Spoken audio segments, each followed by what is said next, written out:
পশ্চিমবঙ্গের সীমান্তে হরিশপুর নামে একটি ছোট গ্রাম ছিল। দিনের বেলায় গ্রামটি ছিল শান্ত, সবুজ আর নিরিবিলি, কিন্তু রাত হলেই মানুষজন গ্রামের একটি রাস্তা এড়িয়ে চলতো। আর সেই রাস্তার শেষ প্রান্তে ছিল একটি বহু পুরনো বটগাছ। গ্রামের মহাজনরা বলে, রাত 12টার পর যদি কেউ ওই বটগাছের পাশ দিয়ে যায় তবে সে তার নাম ধরে ডাকার শব্দ শুনতে পায়। আজকের গল্প এই বটগাছ নিয়েই। নমস্কার, আমি সঞ্জয় সাহা। আজকের ভিডিওতে আমি আপনাদের শোনাতে চলেছি হরিশপুর গ্রামের এক অন্ধকার রাত।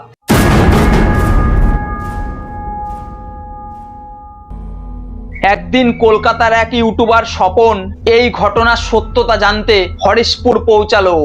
গ্রামের লোকজন তাকে অনেকবার সাবধান করলো।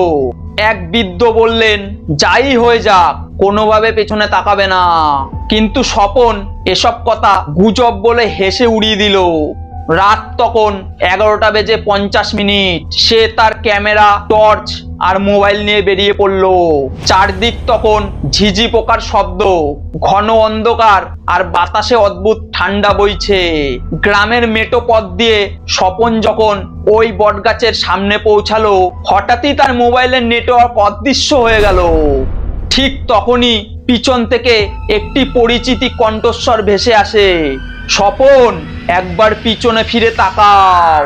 স্বপন তখন ভাবনায় পড়ে গেল, কারণ কণ্ঠটা ছিল তার বহু বছর আগে মারা যাওয়া দাদুর মতো।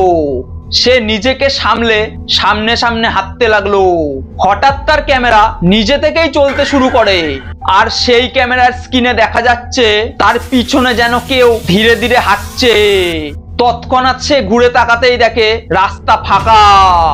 কয়েক পা এগোতেই বটগাছের নিচে একটি লণ্ঠন জ্বলতে দেখা যায়, আর ঠিক লণ্ঠনের পাশেই দাঁড়িয়ে আছে সাদা রঙের ধুতি পরা এক বৃদ্ধ, কিন্তু তার মুখটা স্পষ্ট নয়। স্বপন সঙ্গে সঙ্গে টর্চের আলো ফেলতেই বৃদ্ধটি অন্ধকারে মিলিয়ে গেল।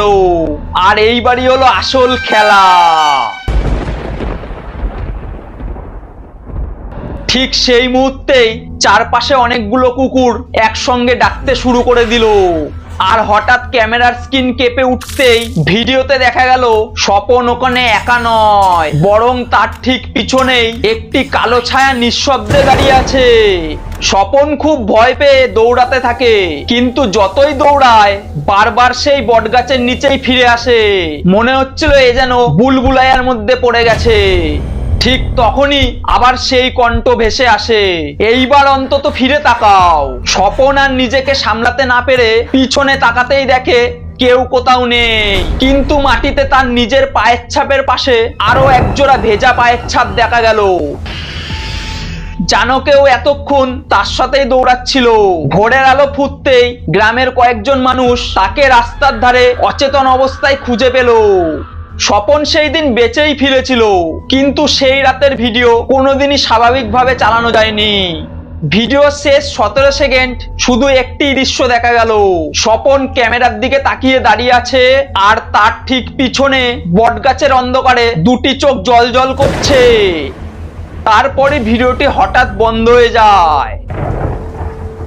আজও স্বপন তার সাথে ঘটে যাওয়া সেই রাতের কথা কাউকে বলতে চায় না। আর হরিশপুর গ্রামের মানুষজন সন্ধে হতেই সেই বটগাছের রাস্তা এড়িয়ে চলে। সত্যিই কি সেখানে কিছু আছে, নাকি সবটাই ছিল ভয় আর অন্ধকারের খেলা? কমেন্ট করতে ভুলবে না। ভিডিওটি যদি ভালো লেগে থাকে তাহলে ভিডিওতে একটি লাইক করে চ্যানেলটি সাবস্ক্রাইব করে আমার পাশে থেকো। আর সবাই ভালো থেকো। ততক্ষণ হর হর মহাদেব।